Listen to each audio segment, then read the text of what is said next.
Paraditën e së martës, një furgon i policisë së Burgjeve u nis nga paraburgimi i Durrësit drejt spitalit rajonal të qytetit, një distancë prej vetëm 1.1 kilometra, një rrugë e shkurtër që në kushte normale nuk do duhet të sillte asnjë surprizë, por që këtë herë do të shndrohej në një nga ngjarjet më të rënda të sigurisë në sistemin penitenciar. Brenda furgonit ndodheshin gjithsej 8 persona, 2 të paraburgosur dhe 6 punonjës të policisë së Burgjeve, përfshi edhe shoferin, një shoqërim që në pamje të parë mund të dukej krejt rutinë, por që në thelb mbarte një risk të lartë për shkak të profilit të njërit prej të paraburgosurve, Altin Ndoci, 38 vjeç, i pandehur nga SPAK, person me historik të rënd kriminal dhe i konsideruar nga autoritetet si individ me rrezikshmëri të lartë shoqërore, i dyshuar për vrasje, grabitje me dhunë dhe aktivitet kriminal të organizuar. Megjithatë, pavarësisht këtij profili, procedurat e ndjekura nuk reflektonin as rrezikshmërinë dhe as protokollet e posaçme që parashikohen në raste të tilla, duke e kthyer këtë shoqërim në një hallk të dobët që do të çahej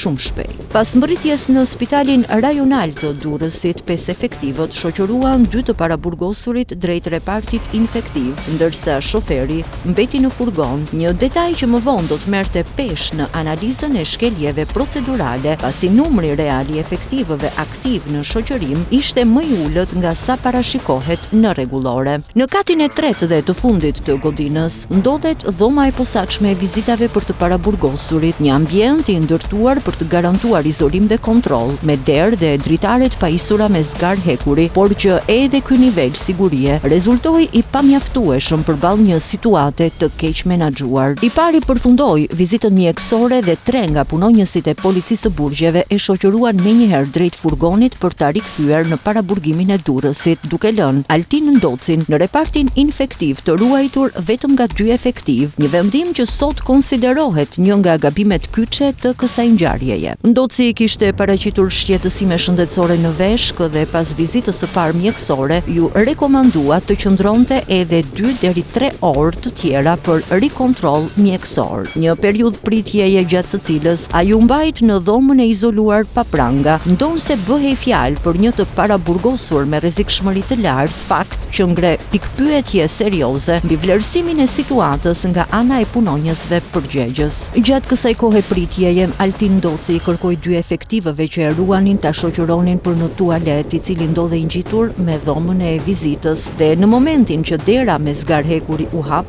dhe punonjësit tentuan t'i vendosnin prangat, 38 vjeçari reagoi me dhunë, i sulmoi fizikisht dhe nisi vrapin drejt daljes, duke hedhur hapat e parë të një arratisjeje që duket se nuk ishte spontane. Vetëm 12 sekonda pas tij efektivët e policisë së Burgjeve dolën nga godina dhe njëri prej tyre qulloi me armë zjarri, fillimisht jashtë ndërtesës e më pas në tokë, si për të dhënë alarmin, ashtu edhe për të frikësuar të paraburgosurin, por ndërhyrja erdhi shumë vonë, pasi Ndoci kishte arritur tashmë jashtë perimetrit të godinës dhe ishte drejtuar drejt traut të parkimit, ku sipas të dhënave e priste një automjet i gatshëm për arrati. Një automjet tip Audi A7 me targa AA 700 RS, me të cilin u largua në drejtim të zonës së spitalës, element ky që përforcon dyshimet për një plan të mirë organizuar dhe për bashkëpunim të mundshëm nga jashtë. Skena që pasoi ishte kaotike, me një punonjës të policisë së Burgjeve që me armën e shërbimit në dorë përpiqej të pikaste arratisturin në rrugë, ndërsa alarmi ishte dhënë tashmë dhe forcat e tjera po njoftoheshin për ngjarjen. Por dështimet nuk mbarojnë këtu, pasi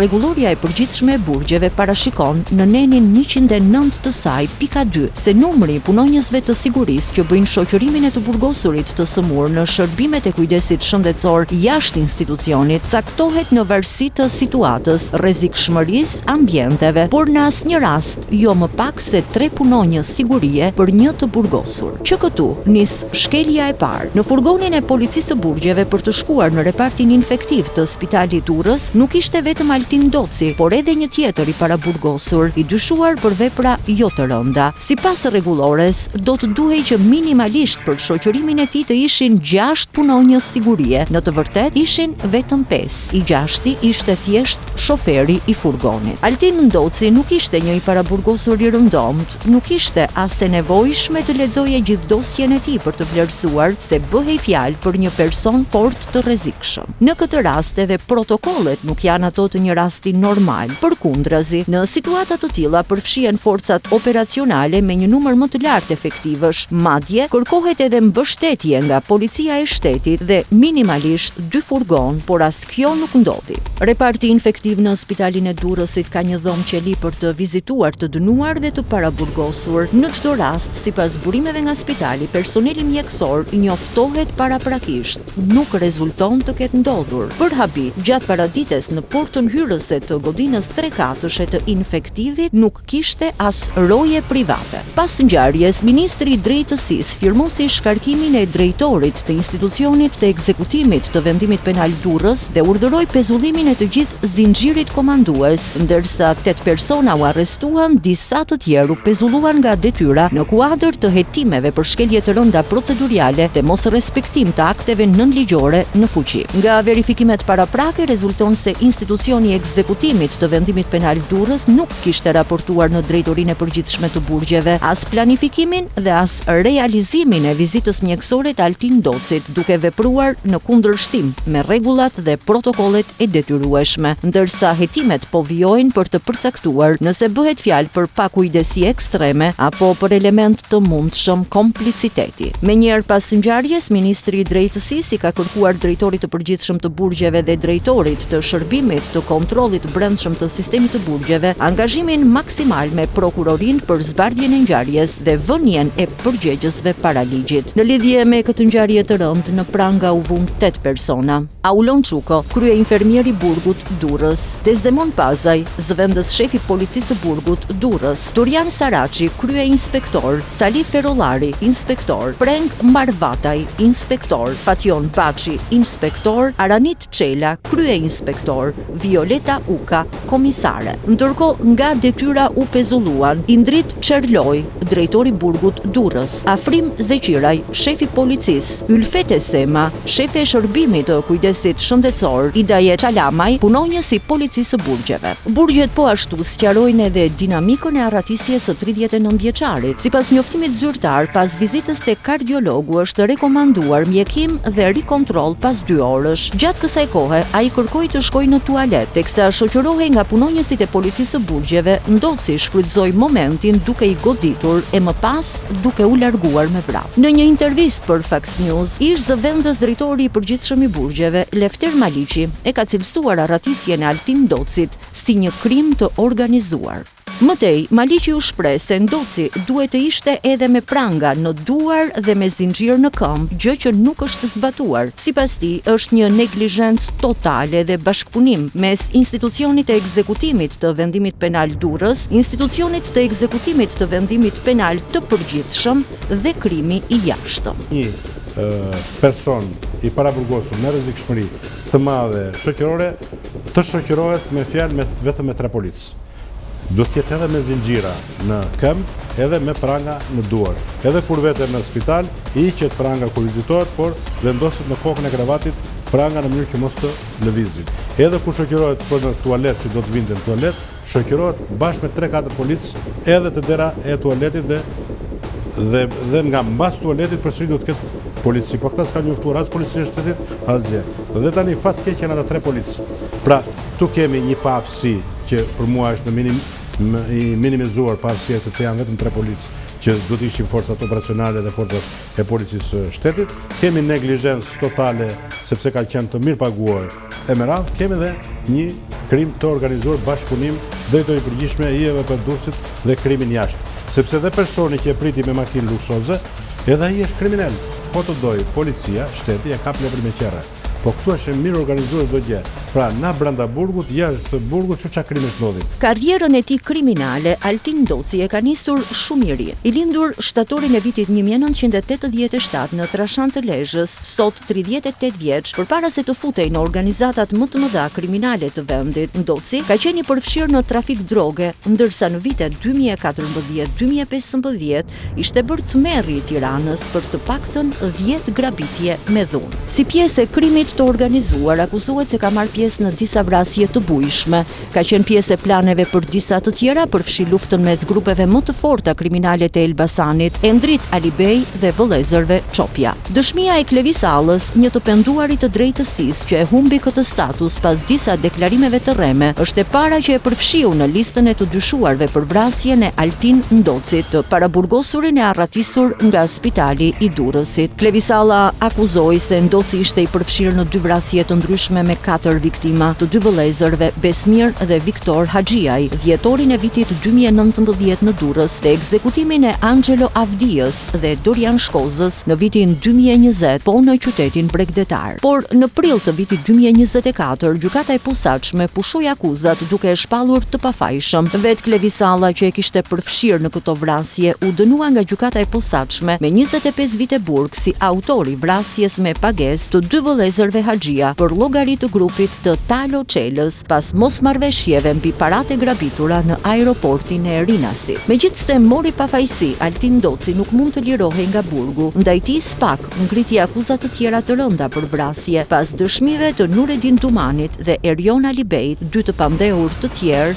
të penduar të drejtësisë. Nga Dumani, Altin Ndoci akuzohet si pjesëmarrës në vrasjen e Andi Zylyfit dhe plagosjen e Ardit Uruçit në vitin 2019 në Peqin. Ndërsa nga Alibej, 38 vjeçari Ndoci akuzohet se ka qenë pjesëmarrës në masakrën e Bradasheshit me 3 të vrarë në dhjetorin e vitit 2018. Në këtë ngjarje mbeti i ekzekutuar edhe vëllai i bashkëpunëtorit të drejtësisë, Endrit Alibej. Pas kësaj ngjarje, Erion Alibej u betua të marrë hak, duke përfshirë në plan edhe vrasjen e Altin Ndocit. Ekzekutimi që nuk ndodhi kurrë ishte planifikuar të kryhej gjatë varrimit të vëllezërve Haxhia, të vrarë në Durrës 6 vite më parë, pasi Ndoci i kishte miq. I riu nga Trashani i Lezhës ose nuk shkoi në varrim nga frika e ndonjë atentati ndaj tij, ose ekzekutorët nuk arritën ta identifikonin dot. Vetë Ndoci, sipas transkriptimeve në bisedat Sky ECC, ka bërë disa herë plane për ekzekutimin e Erion Alibejt që do ta realizonte vetë me snajper, por edhe këto plane dështuan.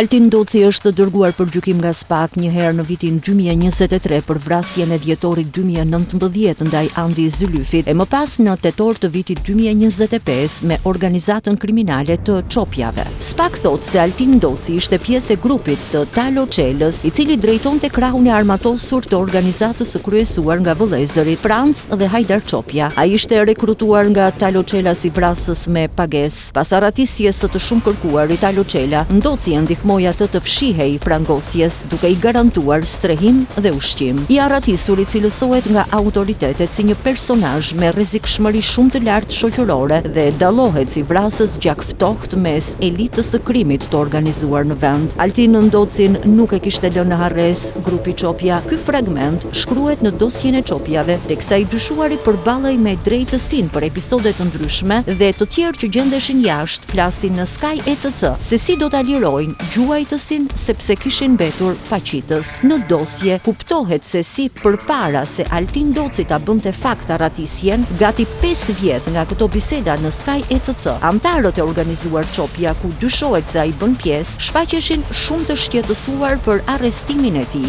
Ndoci lakohet me nofkën, kokë çami dhe siç përmend SPAK, antarët flasin jo vetëm si ta lirojnë me çdo kusht, por edhe të mbulunin shpenzimet familjare deri edhe pagesat për avokatët. SPAK e cilëson këtë metodë tipike mafioze që synonte heshtjen dhe për t'i thënë se organizata nuk e kishte lënë në harres. Në këtë dosje, Altin Ndoci, tashmë i arratisur, akuzohet për vrasjen e 3 fisht në Bradashesh të Endri Alibej, Arben Bylgjerit, një shtetasit turk, e po ashtu edhe për vrasjen e Kelvi Brahos. Arratisja e Altin Ndocit nuk është thjesht një episod kriminal, është një paralajmërim i qartë për dobësinë e sistemit të sigurisë, për pakujdesin në zbatimin e protokolleve dhe për rrezikun që lind kur rregullat nuk ndiqen me rigorozitet. Çdo hap i gabuar, çdo vendim i nënvlerësuar ka pasoja reale, edhe për këtë rast pasojat mund të ishin katastrofike. Ky incident nuk godet vetëm autoritetet, por edhe besimin e qytetarëve në sistemin e drejtësisë dhe sigurinë e përditshme. Nuk është mjaft të reagosh pas një dështimi, nuk është mjaft të shkarkosh një drejtues ose të pezullosh efektiv, sepse ajo që mbetet pas është një pyetje: si mund të sigurohemi që ngjarje të tilla të mos përsëriten më? Përgjigjja nuk është në dënime individuale, por në reformimin e zinxhirit të përgjegjësive, në vlerësim të rrezikut në çdo detaj të shoqërimit, në monitorimin e plot të secilit hap të çdo paraburgosuri dhe në përgatitjet e emergjencës për çdo skenar. Historia e Altin Ndocit tregon se një person me rrezikshmëri të lartë nuk mund të trajtohet si rast të rutinë dhe se çdo dobësi, sado e vogël, mund të kthehet në një krisje të madhe të sigurisë publike. Përtej arrestimeve, pezullimeve dhe shkarkimeve, sfida e vërtet qëndron te përgjegjësia institucionale dhe te parandalimi i përsëritjes së rasteve të tilla në të ardhmen, sepse drejtësia nuk përfundon me ndëshkimin pas ngjarjes, por me garantimin që një dështim i tillë të mos ndodhë më. Dhe kur shenjat e krimit janë kaq të dukshme, heshtja nuk është më një opsion.